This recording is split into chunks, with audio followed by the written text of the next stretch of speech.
జై తెలంగాణ.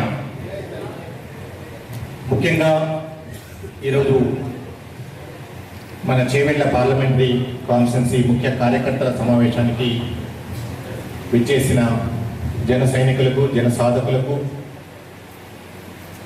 పవన్ కళ్యాణ్ గారి అభిమానులకి అండ్ ముఖ్యంగా ఈ కార్యక్రమాన్ని సక్సెస్ఫుల్గా ఆర్గనైజ్ చేస్తున్న నా తమ్ముడు ప్రజిత్ గౌడ్, అలాగనే మన తనుజారెడ్డి గారు. మీరు ఇంతకుముందు వారు మాట్లాడడం చూశారు. ఇంతకుముందు మన శిరీష్ గారు కూడా మాట్లాడారు. మనకి ఇలాంటి వీర మహిళలు కావాలి రాబోయే రోజుల్లో. కాబట్టి మహిళలందరూ కూడా ఈరోజు బయటికి రావాల్సిన పరిస్థితి ఉన్నది. అండ్ దాంతోపాటు ఈరోజు తెలంగాణలో ఎక్కడ చూసినా జనసేన జనసేన జనసేన ఒకటే నినాదం. ఆ నినాదానికి ముఖ్య కారణం మన జనసేన రాష్ట్ర ప్రధాన కార్యదర్శి శ్రీ రామ్ తాళ్ళూరి గారు. ఎందుకంటే తెలంగాణలో ఇప్పటి వరకు రామ్ తాళ్ళూరి గారి కంటే ముందు జనసేన ఒకటి, రామ్ తాళ్ళూరి గారు వచ్చిన తర్వాత జనసేన ఇంకొకటి. నేను కేవలం జనసేనలో జాయిన్ అయ్యి రెండు నెలలు కూడా ఇంకా కంప్లీట్ కాలేదు. లాస్ట్ జూన్ 3 నేను జాయిన్ అవ్వడం జరిగింది మన అధ్యక్షులు పవన్ కళ్యాణ్ గారి నాయకత్వంలో. సుమారు 25 సంవత్సరాలుగా ఒక ప్రభుత్వ ఉద్యోగిగా, ప్రభుత్వ డాక్టర్గా 5.5 సంవత్సరాలు తెలంగాణ రాష్ట్రానికి ప్రజారోగ్య సంచాలకులుగా పనిచేసి 24 జనవరిలో స్వచ్ఛంద పదవి నుండి తీసుకుని ఒక 2 సంవత్సరాలు. ఎందుకంటే ఒక విస్తృతమైన ప్లాట్ఫామ్ కావాలి, ప్రజలకు సేవ చేయాలి, మనం యాక్టివ్గా ఉన్నప్పుడే ప్రజలకు సేవ చేయడానికి అవకాశం ఉంటుందనే ఉద్దేశంతో 2 సంవత్సరాలు నన్ను నేను వివిధ చేసుకొని ఏ పార్టీ అయితే బాగుంటుంది, ప్రజల గుండెల్లో నిలిచే పార్టీ ఏంటి అని నన్ను తర్కం చేసుకున్నప్పుడు నాకు కనిపించిన ఒకే ఒక పార్టీ జనసేన, ఒకే ఒక నాయకుడు శ్రీ పవన్ కళ్యాణ్ గారు. ఈరోజు దేశంలోనే నీతి, నిజాయితీ, నిబద్ధతతో కూడిన రాజకీయాలు, ప్రజలే కేంద్రంగా పరిపాలన, రాజకీయ జవాబుదారీతనం ఉన్న ఒకే ఒక ఏకైక పార్టీ జనసేన పార్టీ అని చెప్పుకోవచ్చు. అలాంటి పార్టీ ఈరోజు మన పొరుగు రాష్ట్రంలో పరిపాలనలో కూటమి ఆధ్వర్యంలో పరిపాలనలోకి వచ్చింది. పవన్ కళ్యాణ్ గారు ఏదైతే శాఖలు నిర్వహిస్తున్నారో అవి దేశంలోనే మొదటి 2వ స్థానంలో ఉన్నాయంటే వారి పరిపాలనా దక్షత ఎలా ఉంటుందో మనం చూస్తూ ఉన్నాం. ఇప్పుడు అలాంటి పరిపాలన తెలంగాణ రాష్ట్రంలో కూడా రాబోయే రోజుల్లో రాబోతుంది. సో దాన్ని చూడటానికి మన జనసేన పార్టీని సంస్థాగతంగా నిర్మాణం చేసుకోవటం ఈలో భాగంగా మన జూలై 12కి కొత్తగూడెంలో సమావేశం పెట్టుకున్నాం. అండ్ ఈరోజు చేవెళ్లలో మన ముఖ్య కార్యకర్తల సమావేశం పెట్టుకుంటున్నాం. దాంతోపాటు ఇక్కడ చాలా మంది నాయకులు వచ్చారు.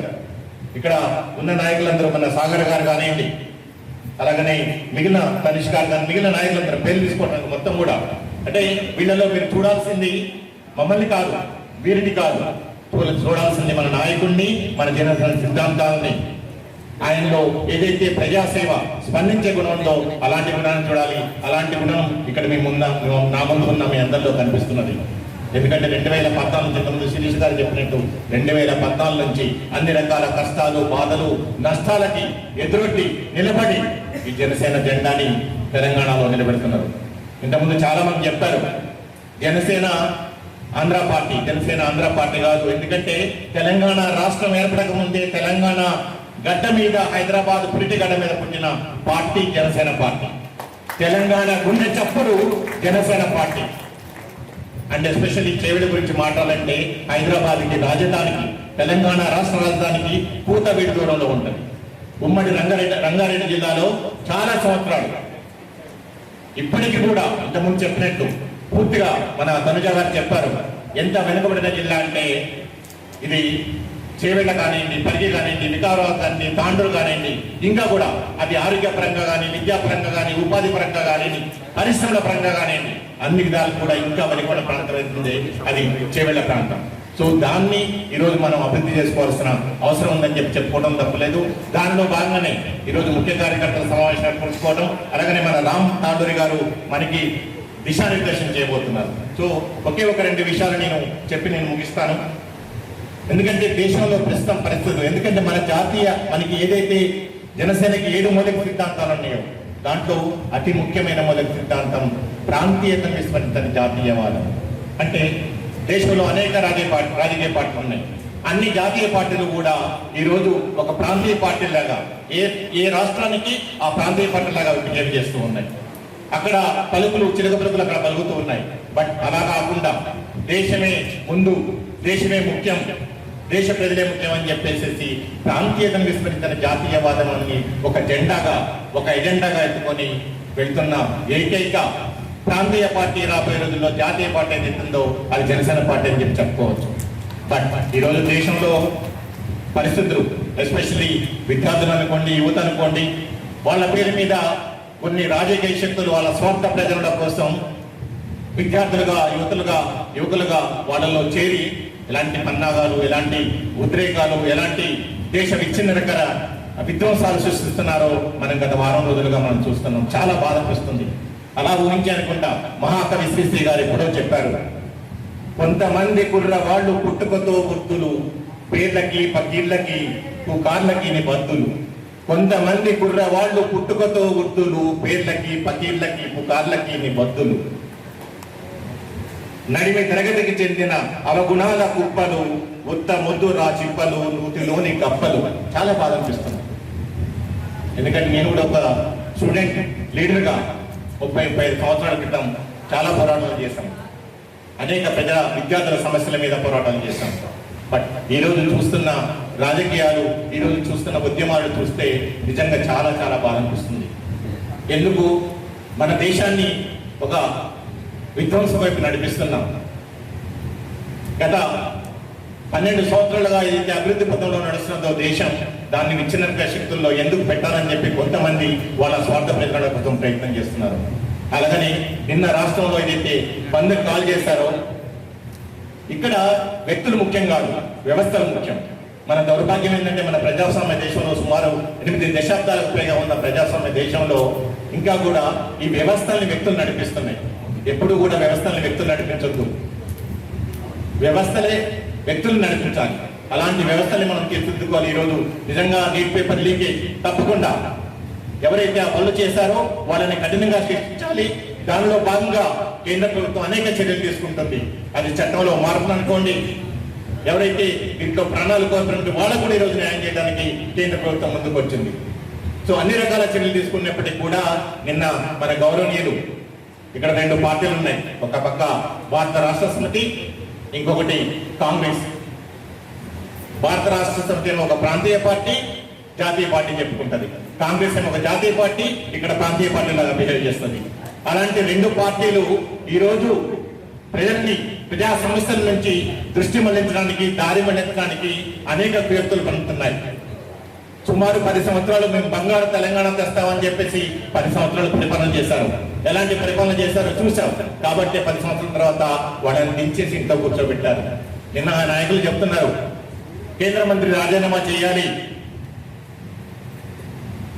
జంజట్ అంటే నేను ఒక ప్రశ్న అడుగుతున్నా, అయ్యా మీరు సుమారు 10 సంవత్సరాలుగా పరిపాలించారు, 16 పైగా పేపర్లు లీక్ అయినాయి.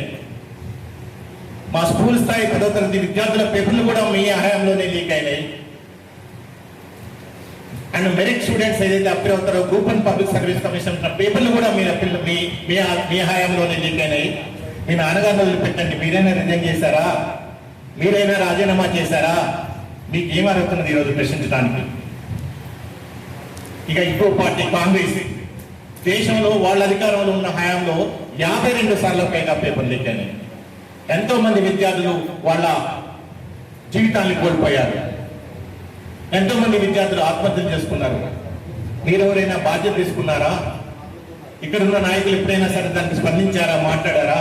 ఇవన్నీ కూడా మీరు చేస్తున్న అంటే ఎక్కడో యువతలో, ఎక్కడో ఉన్న విద్యార్థుల్లో వాళ్ళ ఆవేదనని, వాళ్ళ ఆవేశాన్ని, వాళ్ళ ఆక్రోశాన్ని మీరు మీ స్వార్థ రాజకీయ ప్రజల కోసం మీరు ఉపయోగిస్తున్నారు. సో ఇది జనసేన పార్టీ తీవ్రంగా ఖండిస్తున్నది. ఒక కన్స్ట్రక్టివ్ పాలిటిక్స్ గా మనం చేద్దాం. మన దేశం ముఖ్యం, దేశం ముఖ్యమనే దానిలో భాగంగా మనం వెళ్ళాలి. బట్ ఈరోజు నా ముందు కనిపిస్తున్న నా తమ్ముళ్ళు ఎవరైతే ఉన్నారో వాళ్ళు నాకు ఎలా కనిపిస్తుందంటే, కొంతమంది యువకులు రాబో యుగం దూతలు, కొంతమంది యువకులు రాబో యుగం దూతలు, పావన నవ జీవన బృందావన నిర్మాతలు. బానిస పందాలను తల వంచి అనుకరించరు, పోనీ అన్యాయపు పోకడలు సహించరు. అది నా జనసేన తమ్ముళ్ళు. ఇలాంటి తమ్ముళ్ళే రేపు కావాలి. ఇంతకుముందు చెప్పారు వచ్చే ఎంపీటీసీ జడ్పీటీసీ ఎలక్షన్లు. ఎందుకంటే మన జనసేన సిద్ధాంతం, ఉద్దేశం తెలంగాణ రాష్ట్రానికి సంబంధించి సామాజిక తెలంగాణ సాధించడం. ఆ సామాజిక తెలంగాణలో భాగంగా అర్హులైన ప్రతి ఒక్కళ్ళు కూడా చట్టసభల్లో ప్రవేశించాలి. ఆ చట్టసభల్లో ప్రవేశించాలంటే మనకున్న ఒకే ఒక ఆయుధం ఓటు. ఆ ఓటుని చట్టసభల వరకు నడిపించాలి. కాబట్టి 2028, 2029లో ఏదైతే అసెంబ్లీ ఎలక్షన్ జరుగుతున్నాయో అప్పటికి మన జనసేన నాయకులు, సైనికులు వీళ్ళందరూ చట్టసభల్లో ఉండాలంటే వచ్చే స్థానిక సంస్థల ఎలక్షన్స్ ఉన్నాయో, ఎంపీటీసీ జడ్పీటీసీ ఎలక్షన్స్ లో మీరందరూ కూడా పోటీ చేయాలి. మీరు పోటీ చేసే కంటే కూడా మన జనసేన గుర్తు ఏంటి? ఆ క్లాస్ గుర్తుని ప్రజల్లోకి తీసుకొని వెళ్ళాలి. ఇప్పటి వరకు మీరు ఒక్కళ్ళే తీసుకువెళ్ళారు. ఓకే, ఇప్పుడు దీన్ని ఇక్కడ ఇంతమంది రాష్ట్ర నాయకులు ఉన్నారు.